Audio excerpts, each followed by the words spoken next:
E5 TV news కు స్వాగతం. ముందుగా హెడ్లైన్స్. పార్లమెంట్ ముందుకు వర్క్ బిల్ ఆమోదం పొందుతుందా? ప్రభుత్వం ముందున్న సవాళ్లే.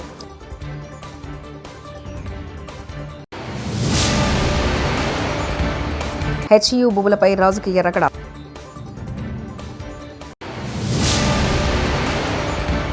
బాపట్ల సభలో సీఎం చంద్రబాబు కీలక వ్యాఖ్యలు.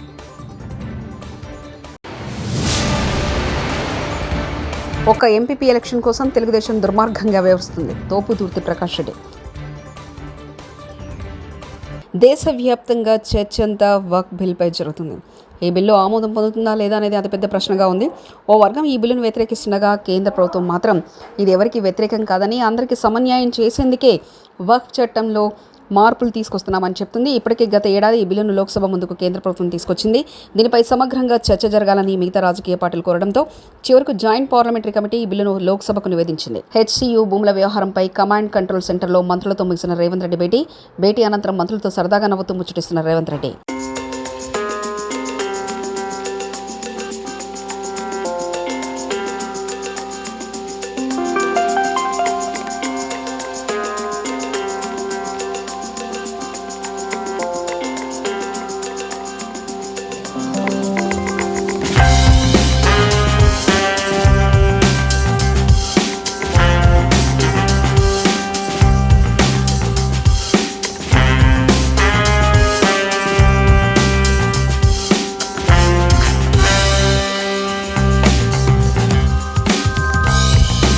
నిన్న జేసీబీల దౌర్జన్యానికి హెచ్సియులో నెమళ్లు జింకలు చనిపోయాయి.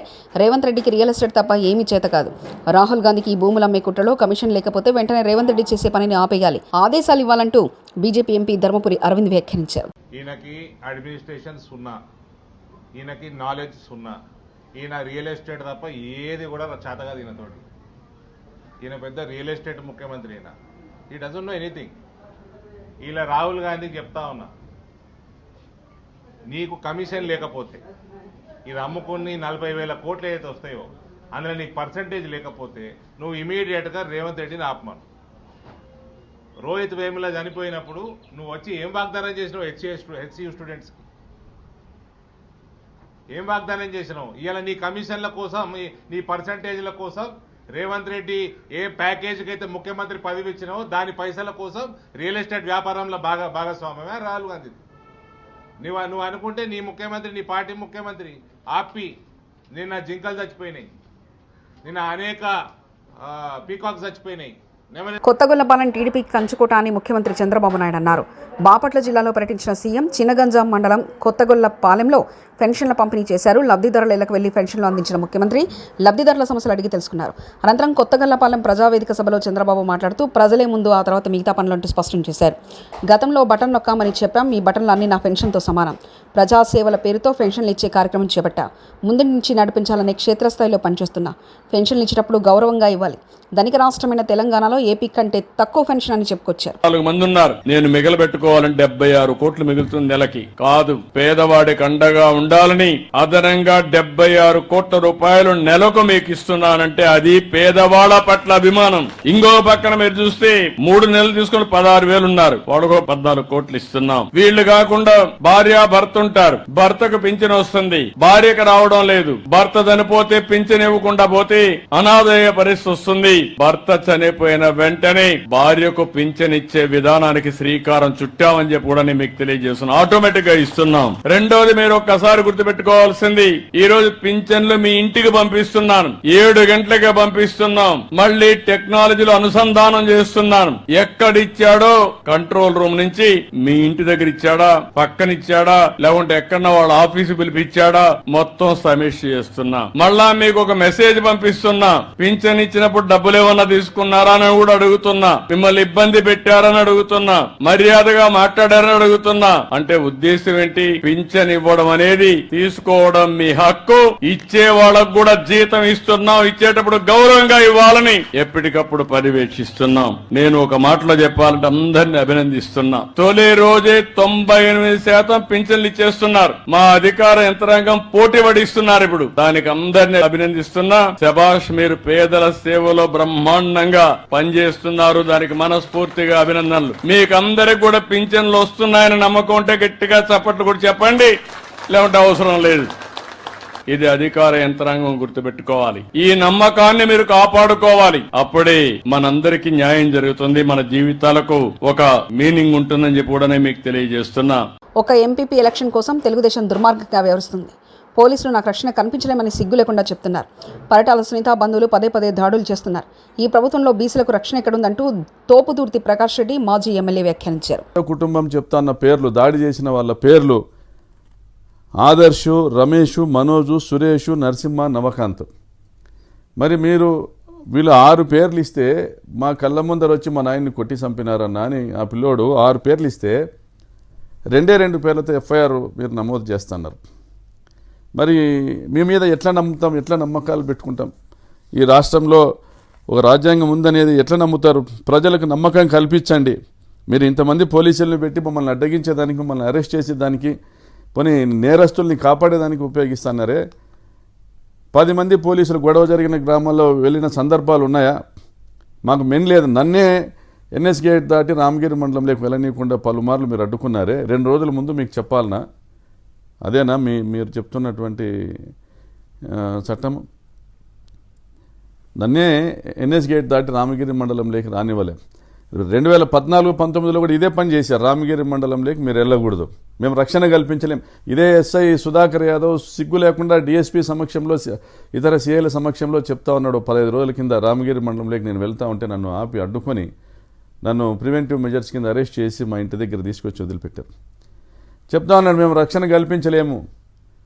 అయ్యా మీ దగ్గర అందరి దగ్గర తుపాకులు ఉన్నాయి, మాకు గన్మెన్లు ఉన్నారు, మరి ఇంతమంది ఉన్నారు, మీరు ఇంతమంది అధికారులు పోయి 10 నిమిషాలు దేవుని గుడిలో గుడి ఓపెనింగ్ ఉందో టెంకాయ కొట్టుకొని వద్దాము అంటే కూడా మాతో కాదు, ఈ తుపాకులతో అక్కడ ఏమి చేయలేమంటే మరి ఏం మరఫిరంగులు ఉన్నాయా, లేకపోతే వాళ్ళ దగ్గర ఏం ఆయుధాలు ఉన్నాయి, ఏం జరుగుతుంది రామగిరి మండలంలో? మీరే ఎస్హెచ్ఓ, రక్షణ కల్పించాల్సిన బాధ్యత మీదే, మీరే ఇలా అంటే ఎలాగని నేను మాట్లాడాను. దాన్ని వక్రీకరించారు, కులాలకు అన్వయించారు. మరి ఈరోజు చనిపోయినటువంటి కురుబ కులస్తుడు సుధాకర్ యాదవ్ నిర్లక్ష్యం వల్ల కాదా, సుధాకర్ యాదవ్ ప్రోత్సాహం వల్ల కాదా ఈ హత్య జరిగింది? మరి ఎక్కడ బీసీలకు మీరు రక్షణ కల్పించారు? ఈ ఒక్క నెలలోనే సిద్ధరాంపురంలో పరిటాల సునీత బంధువుల దాడిలో గాయపడినటువంటి మీ కురువ బాలన్నను అడగండి ఏం జరిగింది, ఎందుకు కొట్టారు? మరి కురువ కిష్టప్ప రిటైర్డ్ జడ్జి గారిని మెడబట్టి గెంటారు. పరిటాల సునీత కుటుంబీకులు ఒక కబ్జా కార్యక్రమానికి పోలీసులను ఉపయోగిస్తూ ఉంటే ఇల్లు కూల్చేటువంటి సంఘటన అడ్డుకున్నందుకు. మరి Kuruva Nagireddy annexure 1, annexure 2 submit చేయడానికి ఒక అడ్వకేట్గా రామగిరి మండలాఫీసులకు వెళ్తే అక్కడ దాడి చేశారు. అక్కడ కూడా పరిటాల సునీత బంధువులే. మరి ఈరోజు కూడా పరిటాల సునీత సొంతం తమ్ముళ్ళు, వాళ్ళ కొడుకులు ఈరోజు కురువ లింగమయ్యను హత్య చేశారు. మరి బీసీలకు ఎక్కడుంది రక్షణ? చంద్రబాబు నాయుడు గారు ఈ రాష్ట్రంలో మీరు మీ రెడ్ బుక్ రాజ్యాంగాన్ని అమలు చేసేటువంటి కార్యక్రమాన్ని మీరు కొనసాగిస్తూ వస్తే రాబోయే కాలంలో ఈ బాధిత పీడిత వర్గాలే మీ పార్టీని నామరూపాలు లేకుండా నాశనం చేసేటువంటి కార్యక్రమం కూడా జరుగుతుంది. ఇప్పటికైనా మీరు బుద్ధి తెచ్చుకోండి, ఇప్పటికైనా మీరు కళ్ళు తెరవండి, డీజీపీ గారు కళ్ళు తెరవండి. అట్లీస్ట్ మీరు ఈ రోజైనా కూడా మీరు ఒక సగటు మానవునిగా, ఒక సగటు ఈ దేశ పౌరునిగా అడుగుతా ఉన్నా, ఇప్పటికైనా కూడా మీరు ప్రజలకు రాజ్యాంగం పైన నమ్మకాన్ని కలిగించండి, పోలీస్ వ్యవస్థ పైన నమ్మకాన్ని కలిగించండి. మరి ఏ రాజ్యాంగంలో ఉంది ఈ దేశ పౌరుణ్ణి ఒక గ్రామం నుంచి ఇంకో గ్రామానికి వెళ్ళనివ్వకుండా అడ్డుకునేటువంటి పరిస్థితి? కాబట్టి తగిన చర్యలు తీసుకోండి, న్యాయం చేయండి. మేము చేశాం, మా బాధ్యతను, మా డ్యూటీస్ని మేము డెలివర్ చేశామని మీరు అనిపించుకొని ఇంకా కాకి పైన ఎంతో కొంత ఉన్న గౌరవాన్ని కాపాడుకోవాల్సిందిగా విజ్ఞప్తి చేస్తా ఉన్నాను. 10 ఏళ్ల టీఆర్ఎస్ పోరాటం వల్లే ఈ భూమి హెచ్యూకి వచ్చింది. బీజేపీ ఎంపీ ఈటెల రాజేందర్ ఆనాడు కేసు గెలిచినప్పటికి కూడా, ఆనాడు సుప్రీంకోర్టులో కేసు గెలిచింది కూడా ఇది విశ్వవిద్యాలయానికి సంబంధించిన భూమి, పర్యావరణం దెబ్బతినే ఆస్కారం ఉంది. ఇంతకుముందు మామూలు చెప్పినట్టుగా 700 పైచిలకు స్పీసీస్ అలా జీవనం కొనసాగిస్తూ ఉన్నాయి. అక్కడ మెడిసినల్ ప్లాంట్స్ ఉన్నాయి, ఎకలాజికల్ ఇంబ్యాలెన్స్ అయ్యే ఆస్కారం ఉందని చెప్పి ఆనాడు వాదిస్తే సుప్రీంకోర్టు ఇవాళ విశ్వవిద్యాలయ భూమిని ఎవరికి దారదత్తం చేయొద్దని చెప్పి తీర్పు ఇవ్వడం జరిగింది.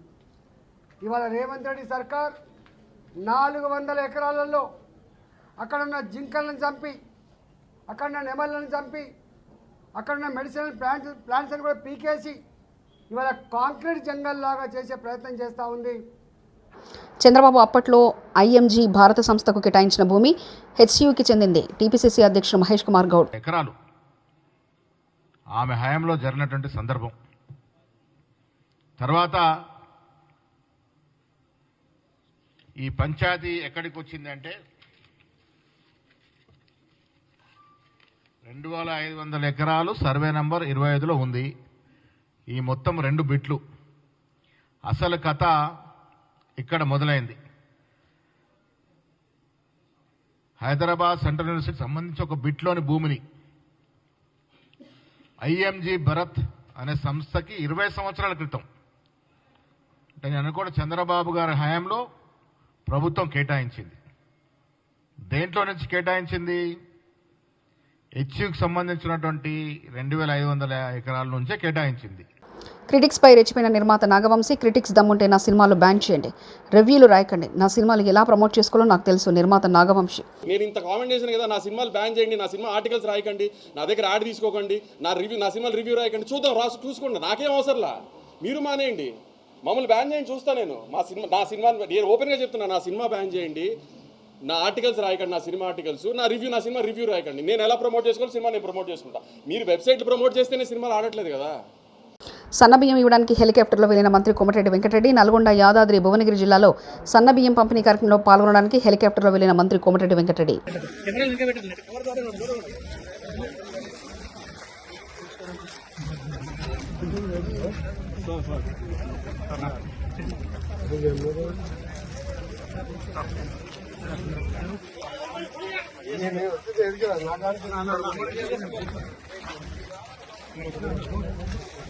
కేటీఆర్ ఇంటి వద్ద భారీగా పోలీసుల మోహరింపు.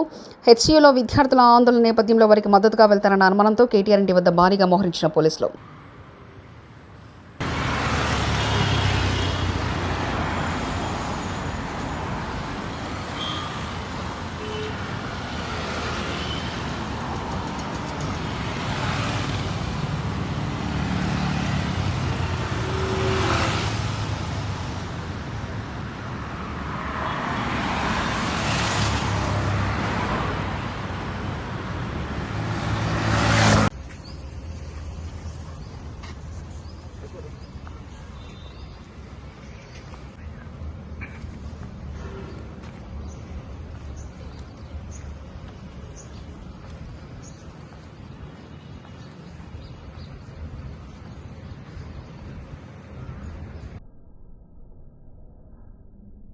మహిళల జోలికొస్తే అదే వారికి చివరి రోజని ప్రకటనలు చేసిన చంద్రబాబు ఇప్పుడు మహిళలపై అఘాయిత్యాలు జరుగుతున్నా కనీసం స్పందించడం లేదు.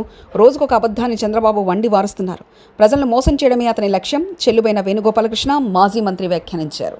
ఎవరి దగ్గర చేయి చాయలేదే, ఎవరి దగ్గర ఆత్మగౌరవాన్ని తాకట్టు పెట్టలేదే, వారికి అర్హత ఉంటే పొందారు. ఇది నా ప్రభుత్వం అనేటువంటి రీతిలో. కానీ నీ మాయ మాటలు, నీ మోసపూరిత మాటలు, నీ అబద్ధాల్ని పదే పదే పదే పదే పదే చెప్పడం ద్వారా ప్రజలు మోసపోయారని వాళ్ళు తెలుసుకున్నారు. ఈ రాష్ట్రంలో శాంతి భద్రతలు కొరవడ్డాయి, శాంతి భద్రతలు లేవు. రాజ్యాంగం మీద ప్రమాణం చేసిన మీరు ఇంకొక రాజ్యాంగాన్ని తీసుకొచ్చారు, రెడ్ బుక్ రాజ్యాంగం అని. ఇది రాజ్యాంగ విరుద్ధం కాదా? ఈ పాలన రాజ్యాంగ విరుద్ధంగా సాగుతుంది అని అంటానికి ఇంతకంటే ఉదాహరణ ఏమి కావాలి? మీరు చేయనిది చేస్తానని చెప్పి చెయ్యనిది ప్రజాపక్షాన ప్రశ్నించేది ప్రతిపక్షం. ప్రభుత్వం అధికారంలో రావడానికి ప్రజలకు ఇచ్చినటువంటి అనేక హామీలు ఉన్నాయి. హామీలు అమలు చేయడానికి మీ దగ్గర ధనం ఉంది. జగన్మోహన్ రెడ్డి గారు అప్పులు చేసి ప్రజా సంక్షేమం జరిపాడని మీరు అంటారు. మీరు ఈ సంవత్సరం ఈ 10 మాసాల కాలంలో 1,53,000 కోట్ల అప్పులు చేశారు. 1,53,000 అప్పులు చేశారు. మీరు దిగిపోయే నాటికి 2019లో ఖజానాలో 100 కోట్లుంటే జగన్మోహన్ రెడ్డి గారి ప్రభుత్వం దిగిపోయే నాటికి మీ ప్రభుత్వం వచ్చే నాటికి 7,000 కోట్లు ఖజానాలో ఉంటే ప్రభుత్వ పథకాలు అమలు చేయడానికి మీకు మనసు లేదే? అంటే డైవర్షన్. నాటి నుంచి నేటి వరకు ప్రజల దృష్టిని ఏ విధంగా మరల్చాలి, ఒక్కొక్క పండగకి ఒక్కొక్క వేషం. ఇలా మొన్న ఉగాదికి ఒక వేషం వేశారు, కొంతమందిని మోసం చేశారు. మళ్ళీ ఈవేళ ఈ ఉగాదికి ఒక వేషం వేశారు. దీన్ని మళ్ళీ వచ్చే ఉగాదికి అమలు చేస్తామని చెప్తున్నారు. దాని పట్ల బీసీల పట్ల, ఎస్సీల పట్ల మీ భావజాలం. ఆ రోజు అన్నారు ఎస్సీలుగా పుట్టాలని ఎవరైనా కోరుకుంటారా అని. పార్లమెంటు ముందుకు వర్క్ బిల్ ఆమోదం పొందుతుందా? ప్రభుత్వం ముందున్న సవాళ్లే.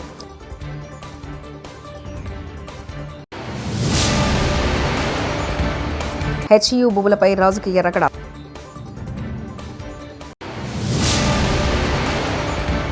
బాపట్ల సభలో సీఎం చంద్రబాబు కీలక వ్యాఖ్యలు.